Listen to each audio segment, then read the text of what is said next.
ওম নমো ভগবতে বাসুদেবায়। ওম নমো ভগবতে বাসুদেবায়। ওম নমো ভগবতে বাসুদেবায়। ওম তৎসৎ। শ্রীমদ্ভাগবত পুরাণ দ্বিতীয় স্কন্ধ তৃতীয় অধ্যায় শ্লোক 1। শ্রী শুক উবাচ। শ্রী শুকদেব গোস্বামী বললেন, হে মহারাজ পরীক্ষিত, যেভাবে আপনি আমাকে মরণোন্মুখ বুদ্ধিমান মানুষদের কর্তব্য সম্বন্ধে জিজ্ঞাসা করেছেন, সেই অনুসারে আমি আপনাকে উত্তর দিয়েছি। 2 হতে 7 যে ব্যক্তি ব্রহ্মতেজ কামনা করেন, তার বেদপতি, ব্রহ্মা অথবা বৃহস্পতির আরাধনা করা উচিত। যিনি ইন্দ্রিয় তর্পণের পটুতা কামনা করেন, তার দেবরাজ ইন্দ্রের আরাধনা করা উচিত, এবং যিনি পুত্রাদি কামনা করেন, তার প্রজাপতিদের আরাধনা করা উচিত। যিনি শ্রী কামনা করেন, তার প্রকৃতির অধিষ্ঠাত্রী দুর্গাদেবীর আরাধনা করা উচিত। যিনি তেজ কামনা করেন, তার অগ্নিকে আরাধনা করা উচিত, এবং যিনি ধন কামনা করেন, তার অষ্টবসুর আরাধনা করা উচিত। যিনি বল এবং বীর্য কামনা করেন, তার শিবের অংশ রুদ্রের আরাধনা করা উচিত। যিনি প্রচুর পরিমাণে শস্য কামনা করেন, তার অদিতির আরাধনা করা উচিত। যিনি স্বর্গ কামনা করেন, তার আদিত্যদের উপাসনা করা উচিত। যিনি রাজ্য কামনা করেন, তার বিশ্বদেবের উপাসনা করা উচিত, এবং যিনি জনসাধারণের মধ্যে জনপ্রিয়তা লাভ করতে চান, তার সাধ্যদেবের পূজা করা উচিত। যিনি দীর্ঘায়ু কামনা করেন, তার অশ্বিনী কুমারদ্বয়ের আরাধনা করা উচিত, এবং যিনি দেহের পুষ্টি কামনা করেন, তার পৃথিবীকে পূজা করা উচিত। যিনি প্রতিষ্ঠা অর্থাৎ স্বপদে স্থিত থাকার কামনা করেন, তার অন্তরিক্ষ ও পৃথিবীর আরাধনা করা উচিত। যিনি রূপ কামনা করেন, তার গন্ধর্বরূপ আরাধনা করা উচিত। যিনি স্ত্রী কামনা করেন, তার উর্বশী অপ্সরার আরাধনা করা উচিত। যিনি সকলের উপর আধিপত্য কামনা করেন, তার ব্রহ্মাকে আরাধনা করা উচিত। যিনি যশ আকাঙ্ক্ষা করেন, তার পরমেশ্বর ভগবানের আরাধনা করা উচিত, এবং যিনি ধন সঞ্চয়ের অভিলাষী, তার কুবেরের আরাধনা করা উচিত। যিনি বিদ্যালাভের অভিলাষ করেন, তার শিবের আরাধনা করা উচিত, এবং তিনি দাম্পত্য প্রেম কামনা করেন, তার সতী উমাদেবীর আরাধনা করা উচিত। 8 পারমার্থিক জ্ঞানের উন্নতি সাধনের জন্য শ্রীবিষ্ণু অথবা তার ভক্তদের আরাধনা করা উচিত। যারা সন্তানাদির কামনা করেন, তাদের পিতৃবর্গের আরাধনা করা উচিত।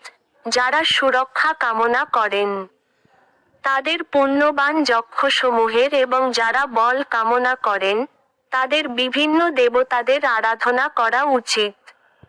9 যিনি রাজত্ব কামনা করেন, তার মনুদের আরাধনা করা উচিত। যিনি শত্রু বিজয়ের আকাঙ্ক্ষা করেন, তার অসুরদের আরাধনা করা উচিত, এবং যিনি ইন্দ্রিয় সুখভোগের বাসনা করেন, তার চন্দ্রদেবের আরাধনা করা উচিত।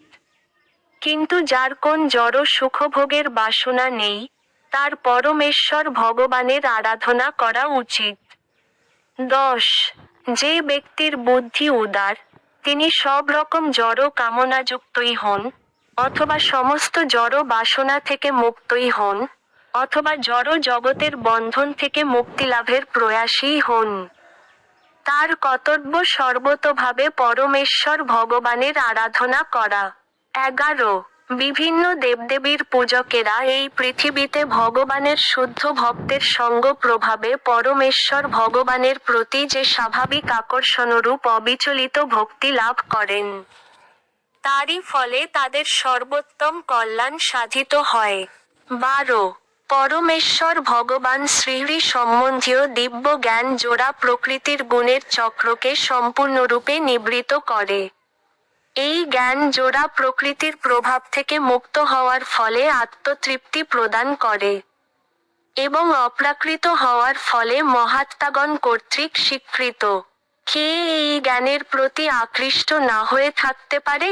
13 শৌনক বললেন, ব্যাসদেবের পুত্র শ্রীল সুখদেব গোস্বামী ছিলেন একজন অতি বিদ্বান ঋষি এবং তিনি কাব্যের আকারে সবকিছু বর্ণনা করতে পারতেন।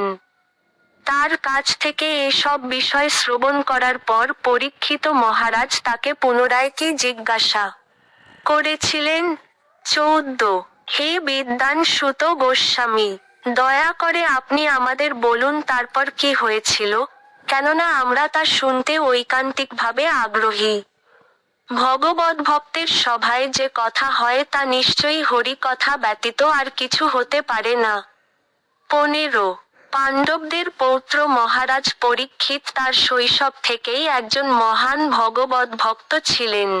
পুতুল নিয়ে খেলার ছলে তিনি পরিবারের শ্রীবিগ্রহের পূজার অনুকরণে ভগবান শ্রীকৃষ্ণের পূজা করতেন।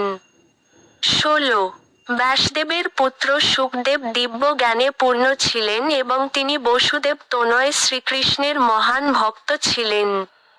অতএব মহান ভক্তদের সমাগমে শ্রীকৃষ্ণের গুণকীর্তনরূপ উদার কথাই হয়েছিল। 17 সূর্যদেব প্রতিদিন উদিত ও অস্তগত হয়ে সকলের আয়ু হরণ করেন, কিন্তু যারা সর্বমঙ্গলময় পরমেশ্বর ভগবানের কথা আলোচনা করে তাদের সময়ের সদ্ব্যবহার করেন, তাদেরই আয়ু কেবল তিনি হরণ করেন না।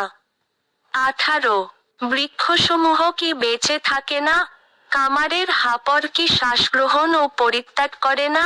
আমাদের চতুর্দিকে পশুরা কি আহার ও স্ত্রী সম্ভোগ করে না? 19 কুকুর, শূকর, উট এবং গর্দভের মতো মানুষেরা তাদেরই প্রশংসা করে। যারা সমস্ত অশুভ থেকে উদ্ধারকারী ভগবান শ্রীকৃষ্ণের দিব্য লীলাসমূহ কখনো শ্রবণ করে না।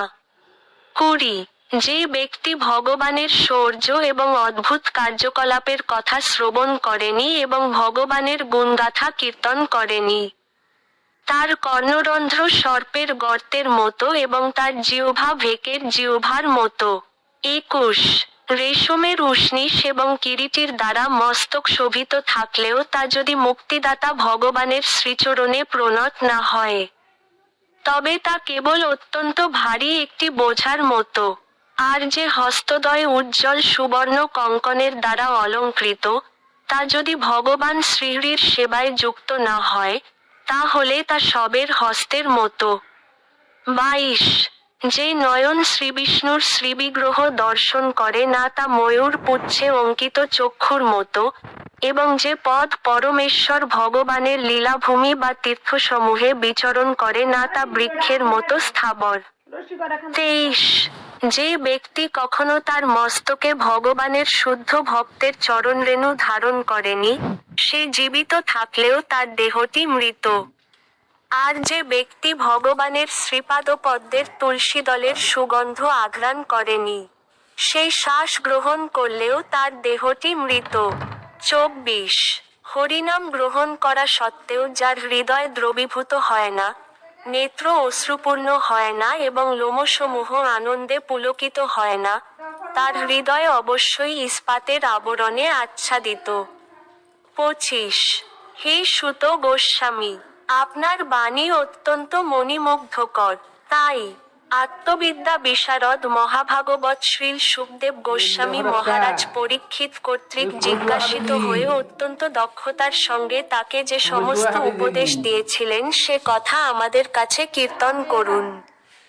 ইতি শ্রীমদ্ভাগবতের দ্বিতীয় স্কন্ধের শুদ্ধ ভক্তি হৃদয়ের পরিবর্তন নামক তৃতীয় অধ্যায় সমাপ্ত। সম্পাদনায় ঋষিকেশ নাথ।